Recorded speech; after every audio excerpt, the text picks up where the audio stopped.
Ladies and gentlemen, welcome once again to the YouTube channel grecochess, the channel where we discuss, we comment, we talk about, and we share information about the game of chess. We're continuing with covering the games of the online tournament grecochess that takes place in chess.com. 16 players started, and after the qualifying round, we have 4 finalists, which are Maxim Govoruka from the Ukraine, uh, baraks7 from Israel, Meskin from Italy, and your host, Harry Lausanisiris, username theharry from Greece. 12 games the final round. We're continuing with one more game. And the game that we're going to cover is the following.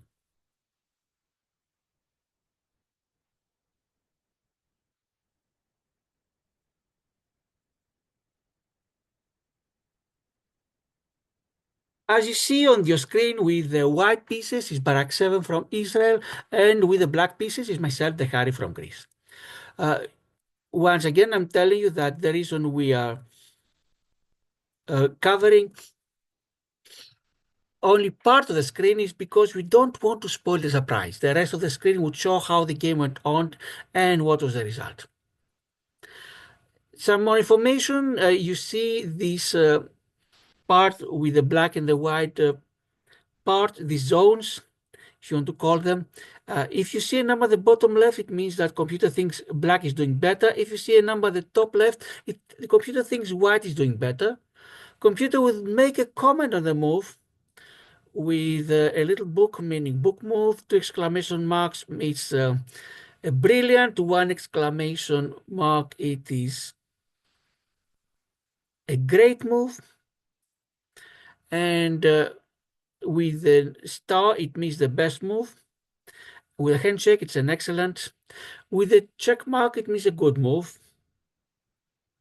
And then if it has question mark with exclamation, it means that it is inaccuracy. Question mark alone, it's a mistake. And 2 question marks, it is a blunder. And also arrows, green arrows, will show which move the computer thought would have been the best. And baraks7 starts with the white pieces by sending his pawn to c4, and I reply, this is the English opening, it's called with my pawn to e5. Usually if white starts with the pawn to c4, the English opening, the best responses, the most frequent, is either pawn goes to c5, the symmetric, or pawn to e5 like I did. Next move, pawn to g3.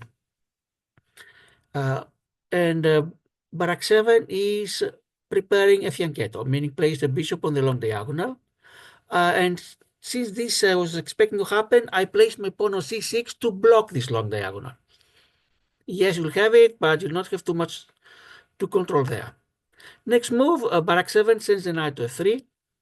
My pawn, and until now we followed theory, open theory, book moves as you see. But now, this is the end of the opening theory.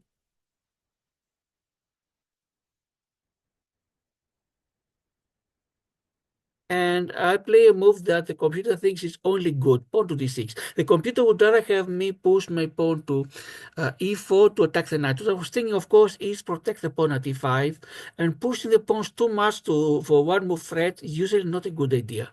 But perhaps this was the exception to that rule. Bishop to g2, finally fianchetto for baraks7. My knight goes to f6, develop my knight. Kingside castling for baraks7, and my bishop to e6. We completed the first 5 moves, and baraks7 has a small advantage of 0.5. And let's see how game continues. Pawn to d3 for baraks7, my bishop to e7, the best moves of the computer. Knight to c3 for baraks7, and kingside castling for me. Just beginning, opening, developing, castling, and so on. Pawn to b4 for baraks7, that wants to start an attack. Good moves of the computer, but the computer would rather have the pawn go to b3 and not b4, because at b4 it is not protected. If I didn't have the pawn on d6, I could even capture it with my bishop. My knight goes to d7, pawn to b5 now. Computer would rather have the knight go to g5. Decent move, says the online coach, but they had a better one for the pawn to b5.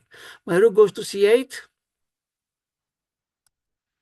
Now bishop takes, actually the pawn takes on c6, and they take back. And we completed the first 10 moves, Both these captures were supposed to be the best possible. And the game is even. You see the 0.0. You can see at the middle, if you want the second decimal digit, I'm even slightly ahead by 0.05. Let's see how game continues. Inaccuracy for barak7 look to be 1, but there is an idea behind that. The idea is control the open files, and after the exchanges on c6, no pawns on b files are open, and rooks usually love it. But as we mentioned before, rules have the exceptions. Perhaps that was the exception.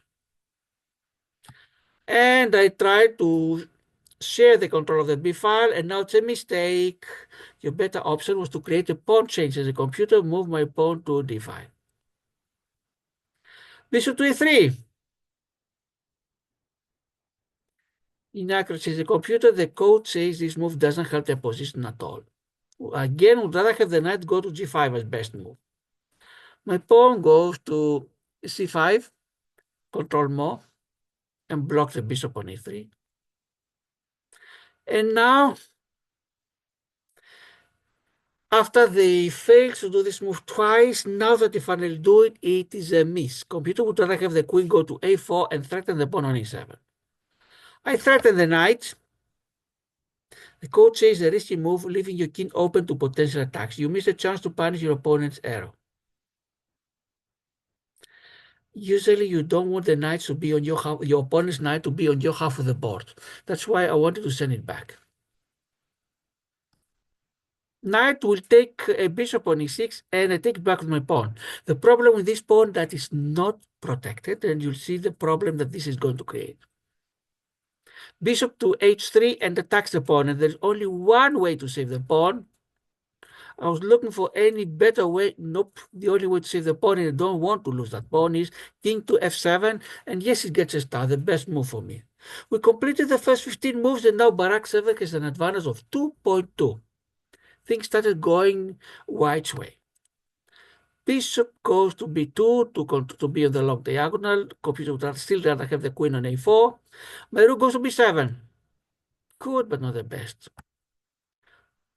Pawn goes to e4. Mistakes as a computer. They've weakened their pawn structure by leaving a backward pawn behind. I believe they mean the pawn to d3. Well, yes, but they control two crucial squares on d5 and f5. My queen goes to b8, attacking the rook on b2. You are threatening to capture a bishop and win material after the follow-up trade. Yes, if I could play again a second time, my rook would take on b2, rook takes back, and I win the rook. Knight to a4 to protect it.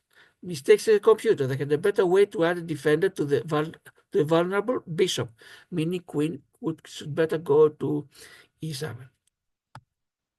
My knight goes to b6. Misses the computer. Would rather have my pawn go to g5, then perhaps to g4 and block the bishop on g3. But I just want to get rid of these knights. Yes, we exchange them. Again, I threaten the bishop on b2. Queen goes to c2 and covers the bishop. Attacked twice by queen b8, rook b6, and defended twice. Rook b1, queen c2. And my queen goes to b7. We completed the first 20 moves, and barak7 is ahead by 1.0. Let's see how game continues. Barak7 wants to attack now on the other side, on the king side, pawn to f4. But the computer thinks a mistake. This move gives you the opportunity to win the pawn. But I want to triple on the b file, two rooks and the queen there, the so-called Alekhine's gun with a queen and two rooks on the same file. But barak7 defends with rook to f7. The other problem was that if barak7 had just moved the bishop, I think I would win the rook. Yes, because I attacked the rook 3 times and it's defended only twice. So this was the only move for barak7. And the comment says their move stopped you from being able to tactically win a bishop. Let's continue. I take the pawn on f4. Barak7 takes it back with his g-pawn. And my pawn goes to e5. I want to exert control towards the center. You see here that by doing so, I also weaken the pawn d6 that is now a backward pawn. But the coach now says you strike at the center, fights for space and central control. Continue. We change on e5 and pawn to a4 for baraks7, weakening position. The computer says the better move was to move a queen to a more active position, meaning c3. My king goes to g8. Why? I want to unpin the knight on f6 and be able to move it later. And we've completed the first 25 moves, and believe it or not, now I'm ahead by 0.7. But will this mean that I'm winning? Let's see how things will go. Rook to g2 for baraks7 wants to attack the pawn on g7, but mistakes the computer. Again, the computer would rather have the queen go to c2 because it threatens the pawn at e5 and I have to spend the move to defend it. Or is closing it. My knight goes to h5. Great move, the computer. Nice find. You found the only move in this position. And really, I'm ahead now by 1.7, as you see. Pawn to a4 threatens the rook on b6, and the rook goes to b4. King goes to h1, and at move number 28, I am ahead by 2.2, believe it or not. It seems that from now on things will go my way, but let's see what will happen. I place my knight on f4 because I threaten rook g2, bishop h3, believing I'd win at least one of these two. But computer says I lost all of my advantage. Imagine now, rook goes to g7, a brilliant move for baraks7. When I saw it, I just thought it was desperation. I couldn't understand why. Of course, I grabbed the rook, but computer says now we are even. Bishop to e5 check. Well, baraks7 can win my knight. So, okay, I got the rook, and baraks7 wins a knight and 2 pawns. We're even. But my bishop goes to f6. So after I lose the knight, after baraks7 takes a knight, my bishop on f6 is very powerful. But that's not what baraks7 does. He places his rook on g1. Great moves to the computer. But let's see, before baraks7 does his move, baraks7, as you see, has an advantage of 0.1. Now, move 31, baraks7 checks. I block with my knight, so now computer doesn't like it. I think it's only good move and not the best that could have been. King goes to f7, but at least now I'm sure that I'm not going to lose my knight. This to f6 check, we exchange. Queen to c3 check. Inaccuracies in the computer. Computer would rather have the queen go to g7 and g2 and threaten my knight on g6. My king goes to f7. Great move. This is the only move that works, and you found it. You step your king away from checking point. Yes, I wanted to avoid losing my knight. And bishop goes to e6 with a check. This is the only move that works. Is the coach moving their bishop to a better position. And what can I do now? Well, I thought the easiest thing is I'm already up by a piece. Let's grab a second piece. And I grab the bishop on e6, and look what happens. 2 question marks. From almost even, from 0.0. Well, yes, baraks7. No, it was exactly even. It goes now to m5. Baraks7 is making e5 moves. A disaster. It's a blunder. Says the coach, you allow the opponent to force eventual checkmate. Would that happen? Let's give a look. Yes, correct. First move, rook to g6, mating 4. King to f7. Queen to f6, mating 3 now. King goes to e8. Queen to b8, to h8, mating 2. King to d7. Queen to a7, now it's made next move. King to c8. And rook to g8. So yes, baraks7 found the 5 mating moves. And unfortunately, one more loss for me. I have only one throw until now in the final round, and all the other are losses. Just when it seemed that I started doing better. But let's go to the review to see what does the computer have to say about the game overall. Share button.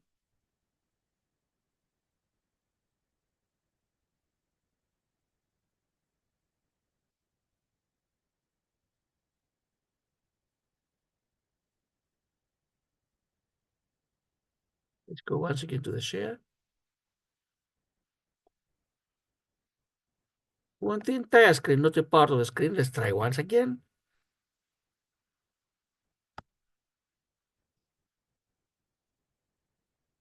And here we are. This is the overall review. Barak7 played with an inaccuracy of 84.7 versus 78.8 for me. Barak7 played as if his rating was 1750, a little higher than his, and played myself 1400, a little bit higher than me. Barak7 had one brilliant move when he sacrificed the rook for a mating attack. Great 3 versus 2 for Barak7, book 3 versus 2 for Barak7, best 13 versus 11 for me. Excellent 8 versus 6 for me, good 6 versus 4 for me. Inaccuracy 6 for Barak7, mistakes 4 for Barak7, 3 for me, misses 2 for me, 1 for Barak7. Finally, I had a blunder. This concludes this game. One more game remains out of the completed games for grecochess. We're going to present in the next video, and then we'll wait for the last 2 games to be completed. Ladies and gentlemen, thanks for watching. Thanks to all the viewers, subscribers, the likes, and the nice comments. This is your host, Karilaos Aniziris, the grecochess YouTube channel, and for now, goodbye.